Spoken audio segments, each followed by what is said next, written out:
नमस्कार. मालिकेच्या आजच्या भागामध्ये आपल्याला पाहायला मिळणार आहे, कल्पना ही प्रतापसाठी चहा घेऊन येते आणि प्रतापला चहा देत त्याच्याशी बोलत असते. प्रताप म्हणतो, कल्पना, हे तुझ्या मनाचे खेळ असतील तर नको बोलूस, कारण मागच्या वेळेस पण काय गोंधळ झालेला माहिती आहे ना तुला. कल्पना म्हणते, अहो तसं नाही, तुम्ही बघा ना, म्हणजे सायली आणि अर्जुन, परवा अर्जुनची तब्येत कशी झालेली आणि आता अर्जुन किती खुश आहे. आज तर ना त्याचा मूड वेगळाच दिसत होता. मला ना सगळं वेगळं वाटतंय. त्यावेळेस प्रताप म्हणतो, म्हणजे तुम्ही बघितलं का, अर्जुन म्हणत होता आता सेकंड इनिंगला सुरुवात होणार आहे.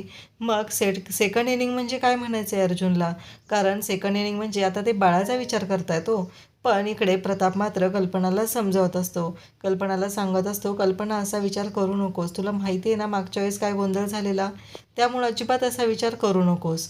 त्यानंतर आपल्याला पाहायला मिळतं की इकडे अर्जुनने कोर्टामध्ये जे काय केलेलं आहे, कोर्टामध्ये साक्षीच्या विरोधात जे काही स्टेटमेंट दिलेले होते, पुरावे सादर केलेले होते, ते रविराजच्या डोळ्यासमोरून जात असतात. रविराज विचार करत असतो, अर्जुनने तर आता सगळ्या गोष्टी केलेल्या आहेत. अर्जुनने कोर्टाच्या समोर आणलेलं आहे की नक्की गोंधळ काय घातलेला होता. साक्षी खोटारडी आहे, तिने खोटं बोललेले आहे, खोटे साक्षीदार दिलेले आहेत. या सर्व गोष्टी अर्जुनने तर आणलेल्या होत्या आणि तिथेच सुमन नसल्यामुळे नागराज आणि प्रिया सर्वजण ब्रेकफास्ट करत असतात. सुमन बाहेर गेलेले असते आणि त्याचवेळी रविराज म्हणतो की तन्वी, आठवण्याचा प्रयत्न कर बरं, कारण अर्जुनने तर त्या साक्षीच्या विरोधात पुरावे दिलेले आहेत आणि आता ते कोर्टामध्ये प्रूव्ह पण झालेले आहेत की ती साक्षी शिकरे जी आहे ती त्या दिवशी त्या बारमधून बाहेर पडलेली होती. त्यामुळं आता तुला विचार करावा लागेल, आठवायचा प्रयत्न कर. कधी कधी काही गोष्टी आहेत ना आपल्याकडून आठवायच्या बंद होतात, म्हणजे ते आपल्याला आठवत नसतात. त्यामुळं तू विचार कर, तुला पण आठवेल की नक्की त्या दिवशी काय झालं होतं, कुठंतरी नजर चुकीने गोष्ट राहिलेली आहे का, या गोष्टींचा थोडा विचार कर. त्यावेळेस प्रिया म्हणते, नाही बाबा, मी स्वतःच्या डोळ्यांनी पाहिलेलं आहे की त्या दिवशी तिथे विलास काकांचा मर्डर हा मधुभाऊंनीच केलेला आहे. इकडे आपल्याला पाहायला मिळतं की सायली आणि कल्पना बोलत असतात. कल्पना म्हणते, सायली, तुम्ही काय ठरवले गं, अर्जुन काल जे म्हणत होता सेकंड इनिंग. त्यावेळी सायली म्हणते, हो ना, खरंच अर्जुन सरकार कोर्टात जे लढलेले आहेत ते खूपच जबरदस्त आहे आणि मधुभाऊ लवकरच लवकर सुटले पाहिजेत यासाठी त्यांचे प्रयत्न सुरू आहेत. पण कल्पना म्हणते की खरंच खूप भारी आहे, तुम्ही काहीतरी पुढचा विचार करताय. तेव्हा सायली म्हणते, हो ना. त्यानंतर रविराज इकडे प्रियाला म्हणत असतो की तुझ्या लक्षात येतं आहे का तन्वी, अगं तू काय बोलतेस ते, कारण काहीही झालं तरी या गोष्टीचा फायदा अर्जुनलाच होणार आहे. अर्जुनने त्या साक्षीच्या विरोधात सर्व पुरावे आणलेले आहेत, बघितलंस ना, आणि तो प्रूव्हही करतोय. त्यामुळं लवकरच आता हेही समोर येऊ शकतं की कदाचित साक्षीनेच त्या विलासचा तिथे त्याच्यावर गोळी चालवली असेल. प्रियाला भीती वाटू लागते. प्रिया म्हणते, नाही बाबा, तसं काही झालेलं नाही आहे, खरंच सांगते मी, असं प्रिया बोलत असते. तेव्हा रविराज म्हणतो, हो बरोबर आहे तुझं, पण थोडासा विचार करायला काही हरकत नाही आहे ना, कदाचित घडूही शकतं तशा पद्धतीचं. आणि तो प्रियाला म्हणत असतो की बघ, जरा विचार कर, आठवायचा प्रयत्न कर, असं काही झालेलं आहे का, नक्की कशामुळं असं झालेलं आहे हे बघ, आठवते का तुला. प्रियाची मात्र तिथे अगदी झोपच उडालेली असते. तिला कळायचंच बंद झालेलं असतं की हे सगळं काय होतंय, ह्या किल्लेदारला मधूनच ह्या गोष्टी काय आठवायला लागलेल्या आहेत, असा विचार प्रिया करत असते. त्यानंतर आपल्याला पाहायला मिळतं की इकडे कल्पना सायलीला रूममध्ये बोलवते आणि अर्जुनचे लहानपणीचे कपडे काढून तिला दाखवत असते. तिला सांगत असते, हे अर्जुनचे कपडे आहेत, म्हणजे छोट्या बाळांचे कपडे. त्यावेळेस सायली म्हणते, हो ना, छोट्या बाळाला जुनेच कपडे दिले जातात. त्यावेळेस कल्पना म्हणते, हो ना, ते वापरून त्याच्यावरती मायेची ऊब तयार झालेली असते ना, त्याच्यामुळे दिले जातात. आता हे कपडे मी तुमच्या होणाऱ्या बाळासाठी काढलेले आहेत. तेव्हा सायली लाजत असते. कल्पना म्हणते, अगं सायली, लाजतेस काय. त्यावेळेस सायली म्हणते की पण आई, ते कपडे हातात घेऊन ती पाहत असते. अर्जुनचे ते लहानपणीचे कपडे असतात. ते पाहून सायलीला खूपच छान वाटत असतं आणि कल्पना नंतर एक फोटोचा अल्बम काढते आणि तो सायलीला दाखवू लागते. सायली म्हणते, खरंच किती गोड फोटो आहेत ना हे, आणि त्याच्यामधले ते फोटो पाहत सायली खुश झालेली असते, त्या फोटोमध्ये रमलेली असते. त्यानंतर इकडे कल्पना एक फोटो दाखवते आणि म्हणते, हे बघ, त्याचा नवटंकीपणा किती आहे बघ, त्याला मी उचलून घेत नव्हते ना, म्हणून तो रडायचं नाटक करत होता या फोटोमध्ये. आणि तो फोटो तुला आठवतं आहे का, तो फोटो मी तुमच्या रूममध्ये पण फ्रेम करून लावलेला होता मागच्या वेळेस. तेव्हा सायली म्हणते, हो ना आई, मला हा फोटो द्याल का, असं ती म्हणते. आणि छोट्या अर्जुनचा तो फोटो आहे ती सायली कल्पनाकडून घेते आणि तो फोटो घेऊन ती तिच्या रूममध्ये जाणार असते. कल्पना म्हणते की सायली, हे कपडे पण आता तुझ्याच रूममध्ये ठेव. तुम्ही तयारी करत आहात ना, खूप चांगली गोष्ट आहे. मला खूप छान वाटलं. मागच्या वेळी जे घडलं होतं त्याच्यामुळं खरं तर वाईट वाटत होतं, पण आत्ता मी खुश आहे कारण आता तुम्ही मनापासून या सगळ्या गोष्टींची तयारी करत आहात. हे ऐकून मला बरं वाटलं. इकडे साक्षी आता पोलीस स्टेशनमध्ये जेलमध्ये भेटायला आलेली असते. इकडे महिपत म्हणतो, काय चाललंय तुझं हे ऐकायला मी एवढे पैसे उधळलेले आहेत का? तू स्वतःची फजिती झालेली सांगत आहेस मला. तुला कळतंय का? अक्कल आहे का तुला? असं म्हणत तो साक्षीला ओरडत असतो. साक्षी म्हणत असते, अण्णा, तुमच्याशिवाय माझं काहीच होऊ शकत नाही. मी काय सांगतोय तुझ्या लक्षात येत आहे का? त्यावेळेस साक्षी म्हणते, पण अण्णा, मला कळतच नाही आहे. मी ना पूर्णपणे एकटी पडले. त्यावेळेस इकडे महिपत म्हणतो, आता त्या चैतन्याचं काय? त्यावेळेस साक्षी म्हणते, त्याला मी सांगितलेलं आहे, त्याला बरोबर मॅनेज केलेलं आहे, त्यामुळं नाही काय.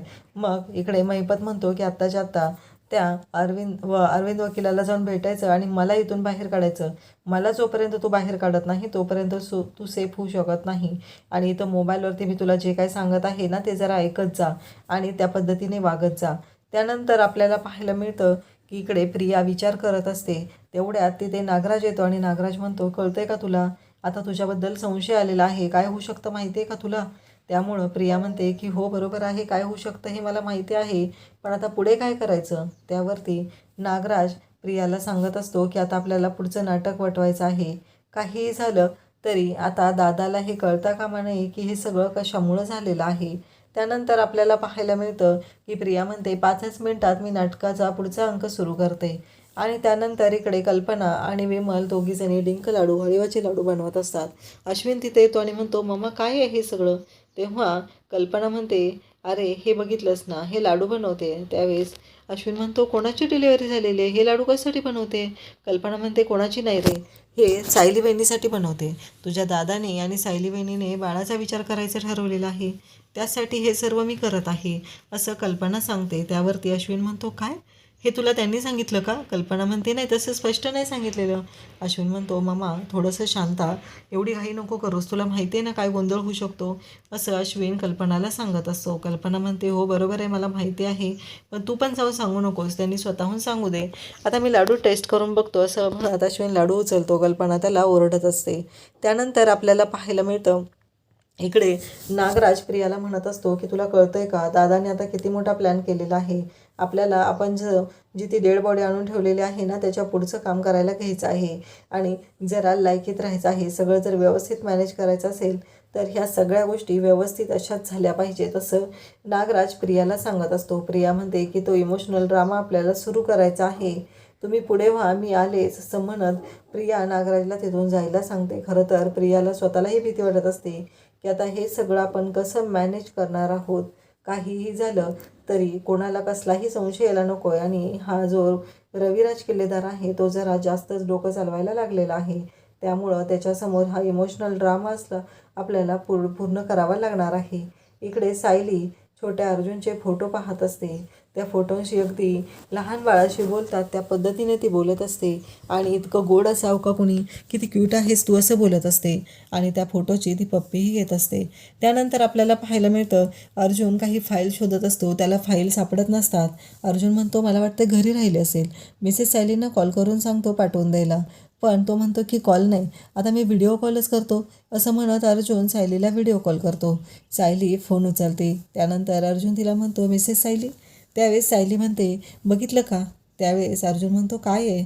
तेव्हा सायली म्हणते की हा छोटा अर्जुन जो आहे तो खरंच खूप क्यूट आहे, ॲडव्होकेट अर्जुन सुभेदारपेक्षा खरंच गोड बाळ आहे हे. आणि अर्जुन म्हणतो, तुम्हाला हे फोटो? त्यावेळेस सायली सांगते की हो, आईने दिले आहेत. अर्जुन म्हणतो, आईने कसे काय? तेव्हा सायली सांगू लागते की आईने मला छोट्या बाळाचे कपडेही दिलेले आहेत, हे फोटोही दिलेले आहेत. आईंना आपण ते सेकंड इनिंगचं बोललो होतो त्याबद्दल कळलेलं आहे. अर्जुन म्हणतो, म्हणजे काय?